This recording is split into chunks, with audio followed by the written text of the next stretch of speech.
오늘 말씀의 제목은 말씀의 유익을 누리는 삶입니다.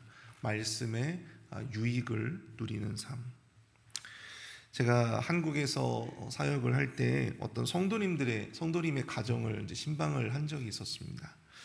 그분이 현재 자신이 누리고 있는 삶의 낙이 무엇인가, 이제 그것을 이제 목회자들과 함께 나누게 되었는데요. 그분 집이 굉장히 좋았어요. 굉장히 집이 또 크고 굉장히 좋았던 것 같았는데, 매일 아침 일찍 일어나서 그 한쪽 곁에 응접실이 있었는데, 그 응접실에 그 테이블에 앉아서 모닝 커피를 마시면서 이 말씀, 성경을 이렇게 한 장씩 한 장씩 그렇게 읽고 묵상하시는 것, 그 아침에 그 여유, 그 말씀을 읽으며 커피 한 잔을 마시는 그 여유가 자기 삶에서 굉장히 큰 낙이라고 말씀을 하시더라고요. 당시 부목사로서 이 바쁜 일상을 살고 있었던 저에게는 그분의 그러한 경건한 일상이 굉장히 부러웠던 순간이 있었습니다. 오늘 이 말씀의 제목이 아까 제가 말씀드렸던 것처럼 이 말씀의 유익을 누리는 삶이에요. 우리가 말씀이 중요하다 말을 많이 하긴 하는데, 실상 이 말씀의 중요함을 누리며 우리가 살지 못할 때가 참 많다라는 것을 느꼈습니다. 그리스도인이니까 우리가 말씀을 읽고 또 말씀을 공부하지만 이게 도대체 우리에게 어떤 유익이 있는지도 모르겠고, 그저 성경 지식의 어떤 정도를 쌓아가는 그 정도의 수준에 머무르며 성경을 모르는 주변 성도들에게 자신의 지식을 자랑하는 어떤 그런 정도로 만족하며 살아가는 그리스도인들이 참 많다는 것이죠. 오늘 시편의 기자는 누구보다도 말씀의 유익을 온전히 깨닫고 있었던 사람이었습니다. 그가 그토록 말씀을 사모하고 또 말씀을 향한 갈망을 멈추지 못했던 것은 말씀이 그의 삶에 주는 실제적인 유익이 있었기 때문이었다고 하는 것이죠. 그리고 그 실제적인 유익을 그는 마음의 고백을 통해서 하나님 앞에 이야기하고 있는 거예요. 그럼 오늘 시편 기자가 경험하고 누리고 있었던 이 말씀의 유익, 그 말씀의 유익을 누리는 삶의 모습은 과연 무엇이었을까요? 그저 나의 성경 지식을 뽐내는 것 이외에 우리가 말씀을 읽고 묵상함으로 말씀의 유익을 누릴 수 있는 삶은 과연 어떤 삶일까? 오늘 새벽에는 함께 우리가 그 부분을 살펴보고 은혜를 나누어 보기를 원합니다. 첫 번째로 말씀을 통해 자기 삶의 옳고 그름에 선명한 기준을 세우고자 하는 그러한 삶이 바로 말씀의 유익을 누리는 삶이다라고 하는 것입니다. 우리 129절부터 131절까지 보시게 되면요, 주의 증거들은 놀라움으로 내 영혼이 이를 지키나이다. 주의 말씀을 열면 빛이 비치어 우둔한 사람들을 깨닫게 하나이다. 내가 주의 계명들을 사모함으로 내가 입을 열고 헐떡였나이다. 오늘 본문은 시편 기자의 말씀에 대한 찬사로 시작하고 있는데요, 그는 주의 증거들이 놀랍다 그렇게 고백을 하고 있습니다.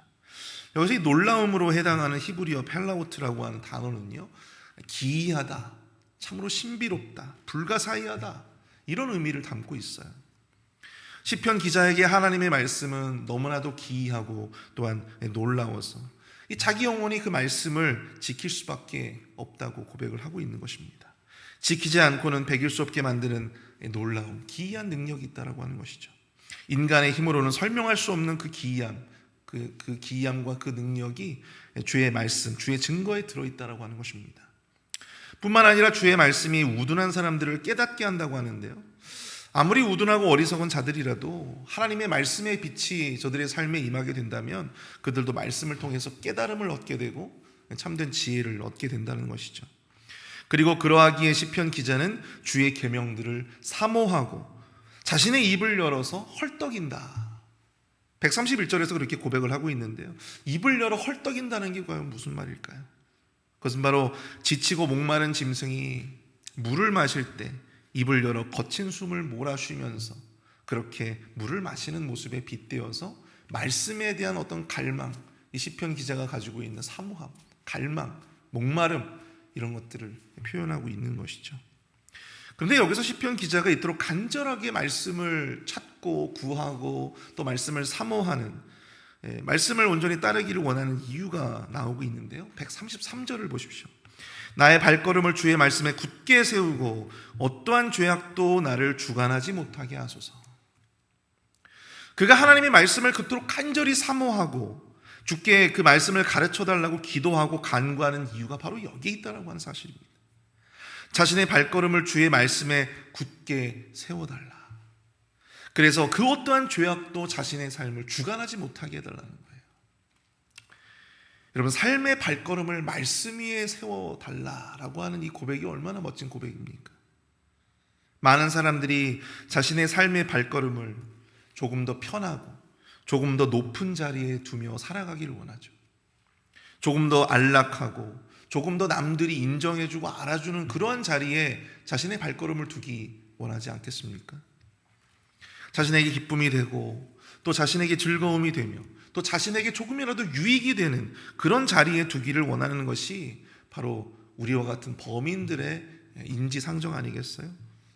그런데 여기서 시편 기자는요, 자기 발걸음을 그런 자리가 아니라 오늘 말씀의 자리에 자신의 발걸음을 세워달라, 그렇게 고백하고 기도하고 있습니다. 말씀에서 떠나지 않기를, 말씀에서 벗어나지 않기를, 말씀과 자신의 발걸음이 동행할 수 있기를 기도하고 간구하고 있는 것입니다. 여기서 우리가 깨닫게 되어지는 이 주의 말씀의 유익을 누리는 삶, 그 첫 번째는요, 바로 자기 삶의 옳고 그름에 대한 선명한 기준을 세우고자 노력하는 삶이다라고 하는 것이죠. 옳고 그름의 선명한 기준.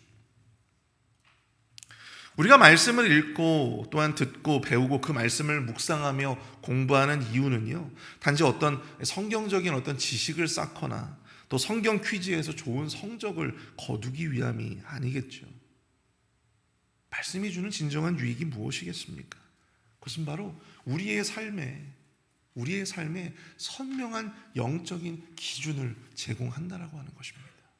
무엇이 옳고 무엇이 그른지, 하나님의 입장에서 무엇이 옳고 무엇이 그른 것인지를 우리로 하여금 깨닫게 되어진다라고 하는 것입니다. 무엇이 죄가 되고 무엇이 의로움이 된다라고 하는 것인지를 우리는 이 말씀으로 그 기준을 삼아 살아갈 수 있게 되는 것이죠. 무엇이 주께 죄가 되는지를 깨달아야 우리가 그 죄를 피하며 살 수 있지 않겠습니까? 오늘 시편 기자의 고백과 간구처럼 자기 발걸음을 주의 말씀에 굳게 세워나가 죄가 아닌 의로움의 길로만 갈 수만 있다면 우리의 삶은 결코 죄가 주관할 수 없는 그러한 삶이 될 수 있다고 하는 것이죠. 예전에 이 손흥민 선수의 아버지 손흥정 집사의 이야기가 생각이 납니다. 생각하면서 살지 않으면 사는 대로 생각하게 된다. 생각하면서 살지 않으면 사는 대로 생각하게 된다라고 하는 말이었어요. 스스로 이 말씀이라고 하는 선명한 기준이 없이, 이 말씀의 선명한 기준이 없이 살아가면요, 우리는 그저 우리가 살아가는 대로 그저 생각하며 살아갈 수밖에 없습니다. 하루하루 우리가 처한 상황이나 우리가 처한 그런 어떤 모습 속에서 생각하며 또한 합리화하며 타협하며 혼미하게 그렇게 살아갈 수밖에 없다고 하는 것이죠. 사사기의 유명한 말씀처럼 자기 소견에 오른 대로 그때그때 우리 스스로가 기준이 되어서 무엇이 죄인지도 분간할 수 없는 영적인 소경으로 살아갈 수밖에 없다는 것입니다. 성경 지식은 많이 아는데 그것이 그 삶에 실제적인 영향을 미치고 실제적인 유익을 누리지 못하면서 살아가고 있다는 것이죠. 사랑하는 성도 여러분, 우리 삶의 발걸음을 오직 말씀의 테두리 안에 두시는 저와 여러분들이 되실 수 있기를 축복합니다. 아무리 말씀을 읽고 우리가 말씀을 듣고 배워도 우리가 여전히 죄악의 자리에서 배회하고 있다면, 우리의 발걸음이 여전히 죄의 자리에서 우리가 생각하는, 우리가 세워놓은 그 기준의 그런 모습 속에서 그 테두리 안에서 우리가 머물고 있다면 우리는 결코 여러분 말씀의 유익을 누릴 수 없는, 결코 그 유익을 맛볼 수가 없게 될 것입니다. 우리는 결코 복된 하나님 백성의 삶을 살아갈 수밖에 없는 것이죠. 이 시간 함께 기도하실 때 우리의 발걸음이 주의 말씀에 머물게 하시고 또 거기에 굳게 세워지게 하옵소서. 그 어떤 죄악도 우리의 삶을 간섭하지 못하게 하옵소서. 기도하며 도전하시는 저와 여러분들이 되실 수 있기를 축복합니다. 두 번째로, 우리가 말씀을 통해서 우리가 말씀의 유익을 누리는 삶이 어떠한 삶이냐. 두 번째는 말씀을 통해 우리가 하나님을 신뢰해야 할 이유를 찾는 삶입니다. 하나님을 신뢰해야 할 이유를 말씀을 통해서 찾는 삶이에요. 우리가 137절과 138절을 보십시오. 여호와여, 주는 의로우시고 주의 판단은 옳으니이다. 주께서 명령하신 증거들은 의롭고 지극히 성실하시니이다. 우리가 읽은 본문 137절은요, 여호와여라고 하는 성호로 시작하고 있어요. 사실 시편 기자는 119편에서 이 여호와라고 하는 성호를 자주 사용하지는 않습니다. 그러나 여기서는 주의 말씀이 가지는 의로움을 강조해 주기 위해서 그 말씀을 주신 주체, 그 말씀을 과연 누가 하셨느냐? 바로 그 주님을 강조하기 위해서 스스로 계신 자, 바로 이 여호와라고 하는 구체적인 성호를 제시하고 있는 것이죠. 여호와는 의로우시고 또한 그분의 판단은 옳다는 것을 시편의 기자는 찬양하고 있습니다. 그리고 138절에서 시편 기자는요, 그런 의로우신 주님이 명령하신 증거들도 의롭고 지극히 성실하다, 그렇게 찬양하고 있어요. 주님이 의로우시기에 그런 주님이 주신 말씀 또한 의롭다. 우리 주님이 의로우신 분이시기 때문에 주님이 말씀하신 그 증거들 또한 의롭다, 그렇게 고백하고 있는 것이죠. 저는 사실 이 부분에서 이 증거라고 하는 말씀에 주목해 볼 필요가 있다고 생각이 되어집니다. 주의 말씀이면 말씀이고 또 주의 율법이면 율법이지 왜 하필 같은 말씀이긴 한데 증거라고 하는 이야기를 하셨을까? 그것은 앞에서 말씀드린 바와 같이 주의 의로우신 말씀이 곧 의로우신 누구를 드러내시는 거예요? 바로 의로우신 주님을 드러내주고 있기 때문이죠. 의로우신 말씀은 곧 의로우신 주님을 증거해 주고 있는 것입니다. 주의 말씀에 대한 시편 기자의 이런 신뢰, 어디서 비롯되는 것입니까? 무엇 때문에 시편 기자는 주의 말씀을 이토록 찬양하고 이토록 사모하고 주의 말씀을 따르기를 간절히 바라고 있는 것입니까? 그것은 바로 그 말씀을 주신 주체가 바로 의로우시고 그 말씀을 주신 주체가 바로 이 시편 기자가 신뢰할 만한 그러한 의로우신 분이시기 때문입니다. 그리고 그가 내리는 그 모든 판단 또한 옳으시기 때문이겠죠. 그렇기 때문에 그런 의로우신 주님이 주시는 모든 말씀이 이 시편 기자에게는 의의 말씀이고 또한 옳으신 말씀일 수밖에 없다라고 하는 것이죠. 사랑하는 성도 여러분, 말씀의 유익을 누리는 삶의 두 번째는요, 바로 이 말씀을 통해서 우리가 하나님을 더욱더 신뢰해야 하는 그런 이유를 찾을 수 있다라고 하는 것을 우리는 기억해야 합니다. 앞에서 언급한 것처럼 시편의 기자는요, 주의 말씀들, 즉 하나님의 의로우심과 오르심의 증거들로 인하여 여호와 하나님의 의로우심과 오르심을 신뢰할 수 있게 되었습니다. 그렇기 때문에 그는 자신이 미천하여 멸시를 당한다 할지라도 그것을 견디고 오히려 주의 법도를 버리지 않겠다, 잊지 않겠다, 그렇게 고백하고 있는 것이죠. 환난과 우환이 미쳤지만 그는 오히려 그의 즐거움이 되시는 주의 계명으로 인해서 기뻐했다라고 하는 것입니다. 아무리 고난과 환난이 그에게 임해도 그가 말씀을 통해서 깨닫는 하나님은요, 의로우시고 또한 옳으시기 때문에 자신을 그토록 그 혼란과 우환에서 내버려 두시지 않을 것임을 그는 여전히 신뢰하고 있다라고 하는 것을 볼 수가 있는 것입니다. 우리가 말씀을 읽고 또한 듣고 배우는 목적은요, 바로 이처럼 말씀을 통해서 내가 믿는 여호와 하나님이 어떠한 분이신지를 우리가 명확하게 알 수 있기 때문입니다. 그분의 의로우심과 신실하심을 알아가고 배워가면 우리가 살면서 만나게 되는 수많은 고난과 그런 시련들 속에서도 의로우시고 신실하신 하나님만을 온전히 신뢰하며 그 고난 또한 그 시련들을 이겨낼 수 있게 되는 것이죠. 사랑하는 성도 여러분, 여러분들은 여러분들이 믿는 하나님을 과연 어떻게 확신하십니까? 여러분들이 믿으시는 그 하나님을 여러분들은 어떠한 식으로 확신하며 신뢰하며 나아가시긴 원하십니까?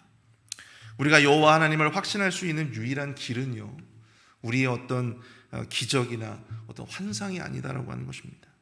기도가 응답되는 것으로 우리가 하나님이 존재하시고 또 하나님이 나와 함께 하심을 알 수 있는 것이, 확신할 수 있는 것이 아니라는 거예요. 우리가 하나님을 확신할 수 있는 유일한 길은 오직 하나님의 말씀을 통해서인 줄로 믿습니다. 오직 여호와 하나님의 말씀을 통해서만 우리는 하나님을 알고 또 그만큼만 우리가 하나님을 깨달을 수가 있는 거예요. 주의 말씀에는 선하시고 의로우시고 성실하신 하나님의 수많은 증거들이 바로 이 말씀 속에 담겨져 있음을 우리는 기억해야 합니다. 그래서 여러분들 우리가 말씀을 증거라고 이야기를 하는 거예요. 우리가 말씀을 읽으면 읽을수록, 그 말씀을 접하면 접할수록 우리는 하나님에 대해서 더욱더 깊이 더 많은 것들을 알 수 있기 때문입니다. 말씀을 끊임없이 읽고 묵상하는 사람들은요, 고난의 순간에 더 큰 확신으로 여호와 하나님 앞에 기도할 수 있습니다. 지난날에 홍해 바다에서 바다가 갈라지는 역사를 통해 이스라엘 백성들을 구원해 내셨던 바로 그 하나님은 오늘 이 순간 이 나의 앞에 펼쳐진 그 홍해 바다 가운데서도 나를 구원해 내신 그런 신실하시고 능력이 많으신 전능하신 분이심을 우리가 깨달으며 그 고난을 우리가 헤쳐나갈 수가 있는 것이죠. 지난날에 골리앗 앞에서도 다윗을 구원해 내셨던 그 말씀들을 통하여 우리는 다윗의 그 하나님이 오늘날 내 앞에 놓여져 있는 그 대적에게 나로 하여금 승리를 안겨다 주실 것임을 확신할 수 있게 되는 것입니다. 그래서 우리는 의로우시고 신실하신 여호와 하나님의 증거인 바로 이 말씀을 늘 가까이 두고 읽고 묵상하고 배우는 일에 우리가 전념해야 한다고 하는 것이죠. 에베소서 6장 14절에서 17절까지의 말씀, 너무나도 유명한 말씀입니다. 그런즉 서서 진리로 너희 허리띠를 띠고 의의 호심경을 붙이고 평안의 복음이 준비한 것으로 신을 신고 모든 것 위에 믿음의 방패를 가지고 이로써 능히 악한 자의 모든 불화살을 소멸하고 구원의 투구와 성령의 검 곧 하나님의 말씀을 가지라. 하나님의 말씀을 가지라. 사랑하는 성도 여러분, 세월이 악합니다. 시대가 혼란스럽고 매우 악합니다. 이렇게 우리의 마음을 뒤흔들고 혼탁한 세상 속에서 많은 사람들이 교회를 떠나고 있고요, 또 신앙을 떠나고 하나님을 떠나고 있습니다. 교회 안에, 신앙 안에 머물러 있다 하더라도, 공동체 안에는 머물러져 있지만 아무런 기대감 없이, 아무런 신뢰감 없이, 아무런 믿음 없이 그저 공동체 안에 내가 들어있다, 내가 소속되어져 있다라고 하는 그런 소속감만을 가지고 남아있는 무늬만 그리스도인인 사람들도 정말 많이 있는 것 같습니다. 이럴 때일수록 우리는 말씀을 통해서 더욱더 하나님을 신뢰할 수 있는 연습을 해야 할 줄로 믿습니다. 말씀을 통해 사단의 권세를 이겨나가야 할 줄로 믿습니다. 오늘 가진 이 말씀이 오늘도 우리의 삶에 하나님을 더욱더 신뢰하고 하나님을 더욱더 실제적으로 경험할 수 있는 그런 증거가 되실 수 있기를 축복합니다.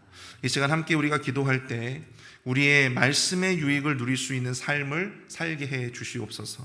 말씀을 통해서 옳고 그름의 선명한 기준을 가지고 이 험난한 세상을 살아가게 하여 주시고, 말씀의 증거들을 통해 우리가 하나님을 더욱더 신뢰하며 나아갈 믿음을 얻게 하여 주시옵소서. 우리 함께 합심해서 기도하도록 하겠습니다.